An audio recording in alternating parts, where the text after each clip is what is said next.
Jackson Leaf, 5 minutes.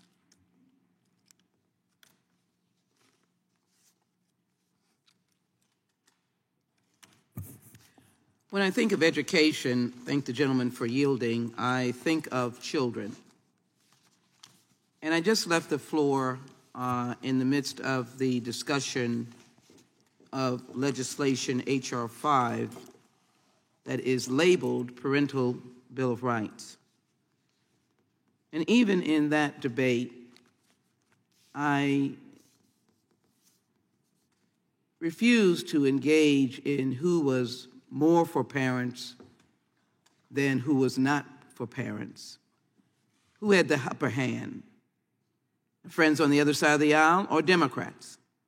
I did speak for myself and what I believe is the view of Democrats who happen to be parents as well, that the rights of parents are paramount, but the rights of children and teachers and even support staff, all who contribute to the education of our number one priority, our precious priority, and that is our children.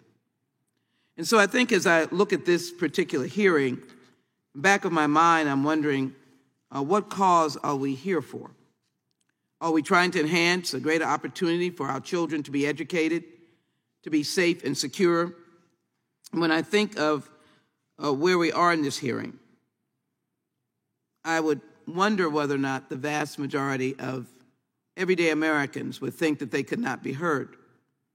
Their parents could not be heard before school boards. And we know that they have the right to debate vigorously all aspects of any disagreement that they may have with the school board. I'm not sure why the letter that was sent was then withdrawn. May have been some form of intimidation. Who knows? But it is hypocritical to complain about the federal government chilling parents' free speech while cheering on book bans. If the majority is truly concerned with protecting free expression, then it should focus on the efforts of some Republican state legislators to ban books. I was just on the floor with a book about Professor deGrasse. That book, he is an astrologist, banned book. Looks like a lovely book to me with pictures. A story about Nelson Mandela that brought together South Africa peacefully after a tumultuous civil war. Banned book. Diversity, equity, and the inclusivity, banned by the governor of the state of Texas.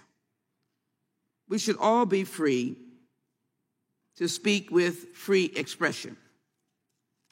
But at the same time as we do so, I think we have to recognize, again, the importance of being fair and balanced. Ban books, intimidating language, which I think is important to note.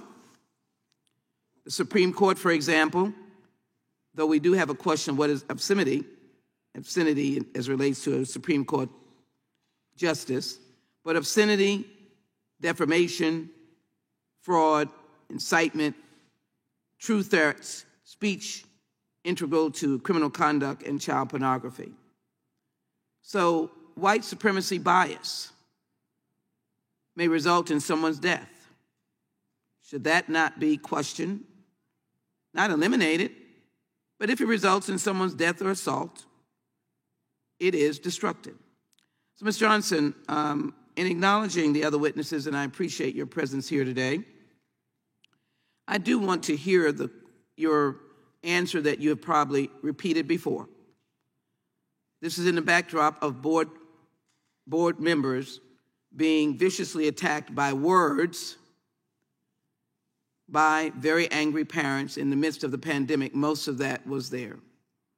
How do you frame the value of free speech juxtaposed against the safety of individuals who are in responsible positions who likewise have rights? Thank you for the question. I think it's important to have both. I think that we can achieve a safe environment, a safe public forum in which public servants such as school board members and others can receive commentary, feedback, information, and share it as well. and also have a situation in which community members from parents, teachers, and others in the community can also engage. And I want to be really clear here that parents are free, community members broadly are free under the First Amendment to criticize their schools, their administrators, and governments. That's part of what makes America America. And they can do so even in offensive and vitriolic ways, but there is a limit, as we know, and that is when we are talking about incitement or a true threat. So I do believe that we can have both, and we should have both. I think it's critically important that we do. Gentlelady's time's expired. The chair.